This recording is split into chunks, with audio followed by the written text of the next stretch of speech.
예, 주간 시장 전망 및 전략 세우는 시간입니다. 유진투자증권 서울 WM센터 김영재 이사님 오셨습니다. 어서 오십시오. 네, 안녕하십니까. 사실 뭐 한 주 한 주가 최근에 계속 이번 주 뭐 괜찮다 해볼 만하다 이건 사실 아닙니다. 네네. 상당히 제한적 상승 모색 이런 건데요. 그래도 지난주 보면 코스피는 1.3, 코스닥은 3% 반등이 좀 나왔습니다. 네네. 바이든 효과가 있었는데요.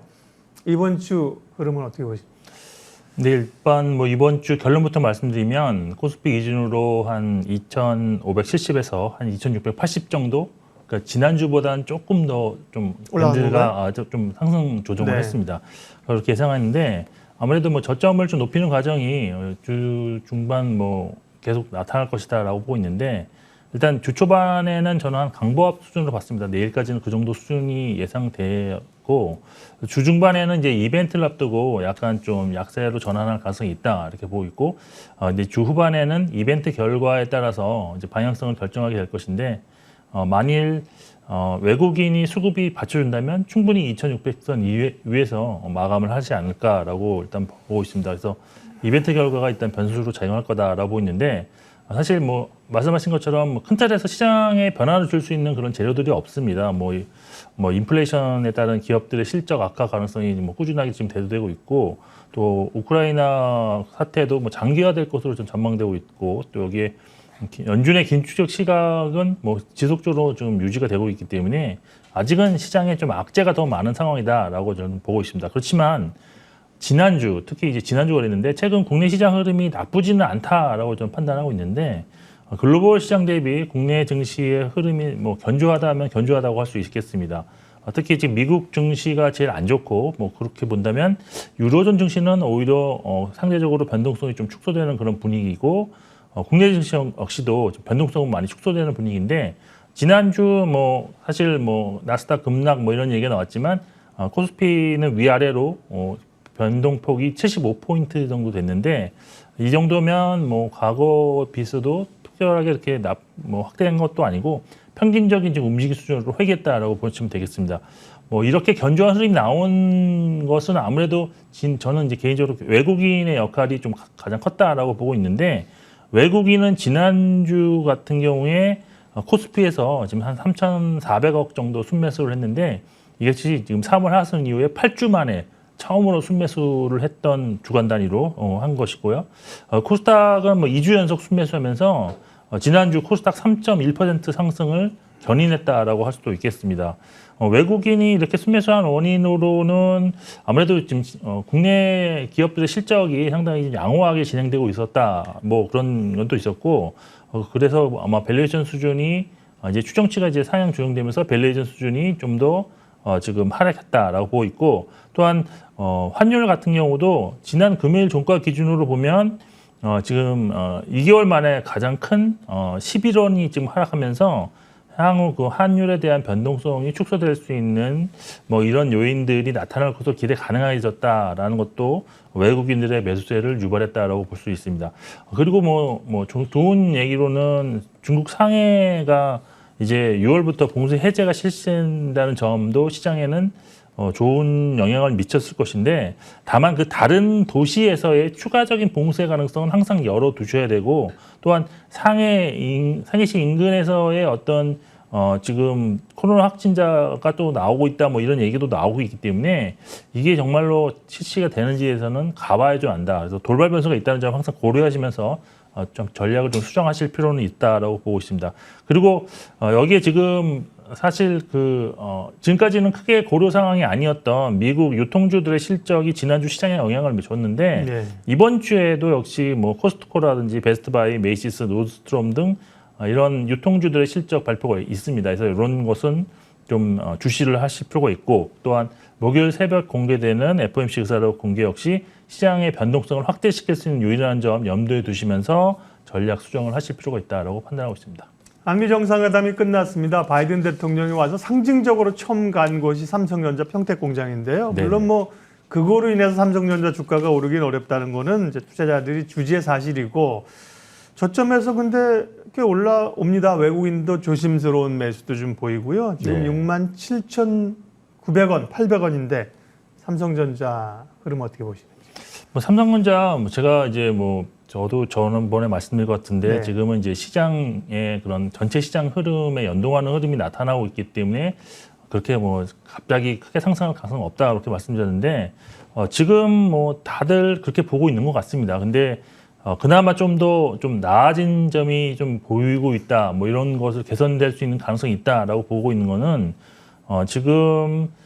지금 어떻게 보냐면 이제 실적에 대해서 뭐 실적은 사실 뭐 계속 좋게 나타나고 있어서 뭐 크게 걱정되지 않고 밸류에이션 수준도 지금 상당히 낮은 수준이기 때문에 항상 언제든지 어떤 그런 트리거 아니면 뭐 촉매제가 주어진다면 상승 전환이 가능하다라고 일단 이렇게 보고 있는데 요 상승 전환이 가능할 수 있는 촉매제로 활용할 수 있는 요인들이 한 두 가지 정도 나타나고 있다라고 저는 뭐 개인적으로 판단하고 있습니다. 첫 번째가 일단 환율 모멘텀이 작용될 수도 있겠다라는 그런 생각이 좀 드는데 환율이 지금 만일 지금 현재 지금 1270원대에서 왔다 공방을 벌이고 있는데 이것이 하락적으로 방향성을 확실히 잡는 그런 모습을 보인다면 아마 그 지금 패시브형 자금이 삼성전자를 매수하면서 삼성전자가 이제 7만 원대 안착하면서 지금 뭐 7만 원대 초중반까지도 상승할 가능성이 있다라고 보고 있고 두 번째는 좀 더 이제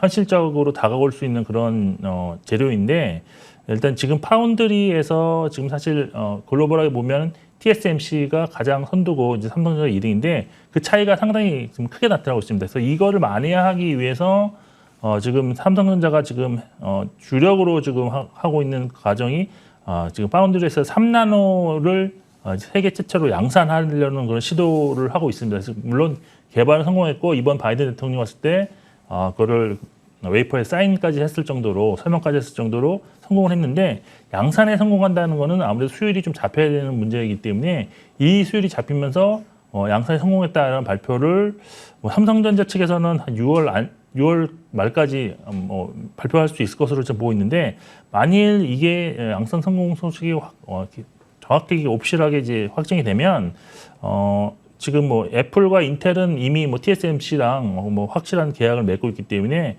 3나노 양산이 시작되더라도 계약 가능성은 거의 없지만 그 외에 그 두 회사를 제외한 비메모리 대형사 예를 들어서 AMD라든지 퀄컴 같은 거에 대한 수주가 충분히 또 기대 가능하기 때문에 삼성전자의 주가 수준을 한 단계 올릴 수 있는 그런 촉매제가 될 것이다라고 일단 보고 있습니다. 뭐 그 외에도 사실 통신 부분에서의 선전이라든지 아니면 데이터 센터 증설에 따른 뭐 메모리 가격 상승 예상 등 뭐 여러 가지가 있겠지만 일단 환율과 파운드리에서의 긍정적 변화가 가장 중요한 그런 주가 상승의 촉매제가 될 것이다라고 보고 있습니다.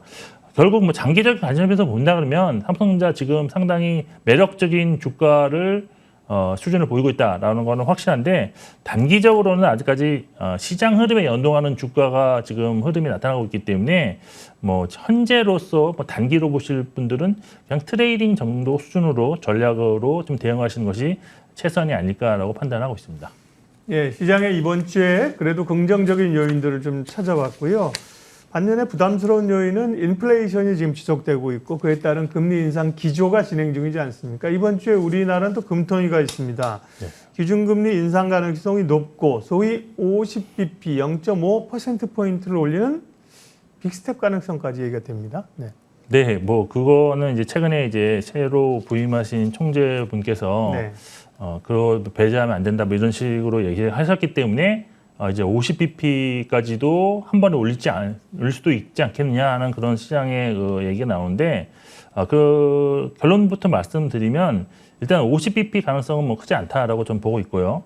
그렇지만 시장에서 지금 현재 이제 1.5%인 기준금리가 8월에는 2.5%까지 상승할 수 있다는 의견이 나올 정도로 한국은행이 급격하게 좀 금리를 올릴 가능성은 열어둬야 된다라고 보고 있습니다. 그 이유는 최근 뭐 국내 물가도 상당히 지금 많이 올라가고 있는데 지난 4월 소비자 물가 상승률이 4.8%를 기록해서 13년 6개월 만에 최고치를 기록했고요. 그리고 미국 연준의 그 금리 인상 속도가 연초 예상 대비 매우 지금 빠르게 진행되고 있다는 점 등을 감안한다면 우리나라도 이제는 빠른 금리 인상에 대비하는 것이 맞다라고 좀 판단하고 있습니다.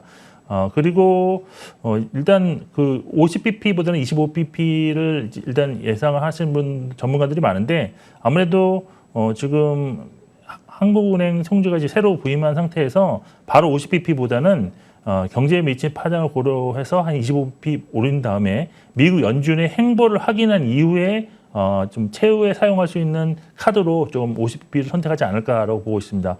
그리고 지금 이제 예상 전망은 이번에 25bp 그리고 이제 7월에도 25bp 오르지 않겠느냐.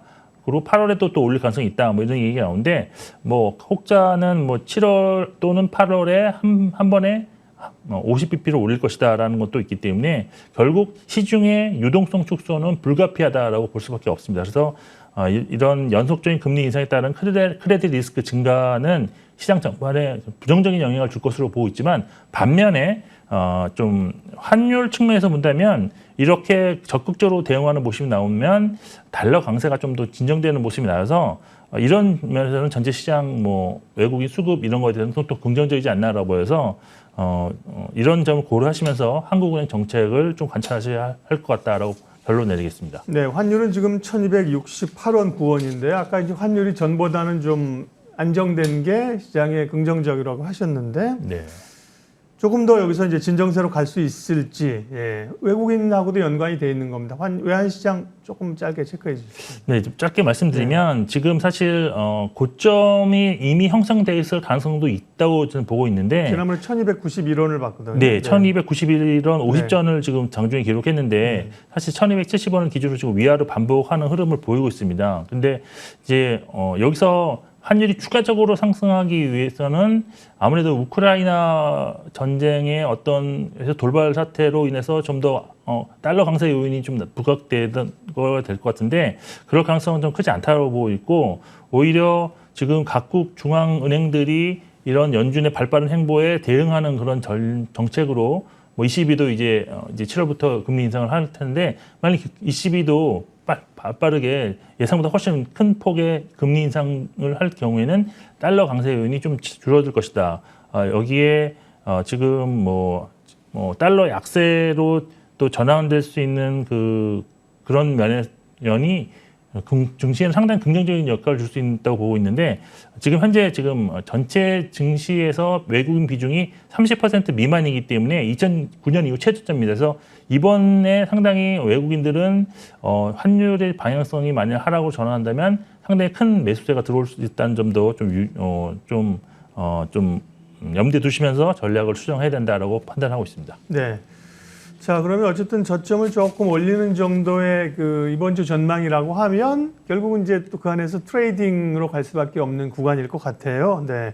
이번 주 체크해야 될 일정과 투자 전략 마무리해 주십시오. 네, 이번 주 이벤트는 26일 날 우리나라 시간을 기준으로 FOMC 의사록 공개가 있고 또 한국 금통위도 그날 있습니다. 그리고 이제 한국 시간 토요일에는 미국 개인 소비 지출 지수가 발표되는데 앞서 말씀드린 두 이벤트는 환율에 좀 방영될 가능성이 높습니다. 그리고 기축 경계감도 동시에 높아질 수도 있기 때문에 FOMC 회의록 이후에 지금 이제 확률이 이제 75bp 확률은 많이 없어졌는데 그게 조금씩 올라오는지는 좀 관찰하실 필요가 있다. 그리고 토요일 날 발표되는 그 개인 소비 지출은 다음 주 시장에 영향을 줄 것인데 예상치 부합한다면 상당히 우려감을 낮출 수 있다는 점. 그렇지만 부합보다도 올라간다면 연준의 긴축 행보가 더 빠를 수 있다는 점, 이런 좀 참고하실 필요가 있고, 일단 지수 하방이 견조할 것으로 예상되지만, 그래도 외국인 수급 관찰하시면서, 혹시 모를 하락에 대비해서 레버리지 사용하셨으면 그 비중은 좀 축소하실 필요가 있다라고 있고,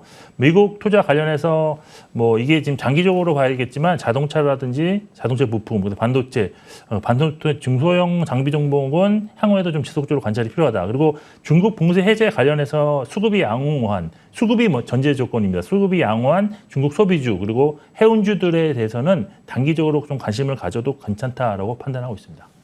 네, 주간 전망 및 투자 전략 유진투자증권 서울 WM센터 김영재 이사님 함께했습니다. 고맙습니다. 네.